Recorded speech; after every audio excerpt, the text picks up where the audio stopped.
ಏಕೆಂದರೆ ಸೇವೆಯ ಪ್ರತಿಫಲವನ್ನು ನೀಡುವವನು ಭಗವಂತನೇ ಹೊರತು ಮನುಷ್ಯನಲ್ಲ.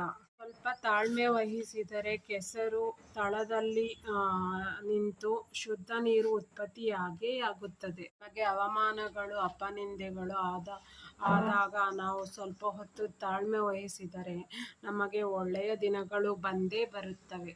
ನಮ್ಮ ದೇಹದಲ್ಲಿ ಎಷ್ಟು ಶಕ್ತಿಯುತವಾಗಿದ್ದೀವಿ ಎಂಬುದು ಮುಖ್ಯವಲ್ಲ, ಹೃದಯದಲ್ಲಿ ಎಷ್ಟು ಧೈರ್ಯವಿಟ್ಟುಕೊಂಡಿದ್ದೇವೆ ಎಂಬುದೇ ಮುಖ್ಯ. ಮನುಜ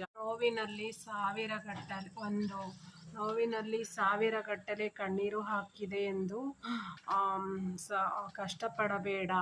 ಒಂದು ನೋವಿನಲ್ಲಿ ಹಲವಾರು ಪಾಠಗಳನ್ನು ಕಲಿತೆ ಎಂದು, ಅನುಭವಗಳನ್ನು ಕಲಿತೆ ಎಂದು ಖುಷಿಪಡು. ಈ ಬಿದಿರಿನ ಒಂದು ಪಾಠವೇ ಮತ್ತು ಜೀವನದ ನೋವುಗಳನ್ನು ಸಹಿಸುವುದೇ ನಿನಗೆ ಉನ್ನತವಾದ ಒಂದು ದಾರಿ. ಜೀವನದಲ್ಲಿ ಹೇಗೆ ನೀನು ಸಕಾರಾತ್ಮಕವಾಗಿ ಬದುಕಿ ಬಾಳಬೇಕೆಂಬುದು. ಸೊ ಇಷ್ಟನ್ನು ಹೇಳ್ತಾ ಫ್ರೆಂಡ್ಸ್, ಸುಮಾ ಫ್ರಮ್ ಸುಮಾ.ಜುಮ್ಮಿ ಸೈನಿಂಗ್ ಆಫ್. ಮತ್ತೆ ನನ್ನ ಬ್ಲಾಗಲ್ಲಿ ಭೇಟಿ ಆಗ್ತೀನಿ. Thank you.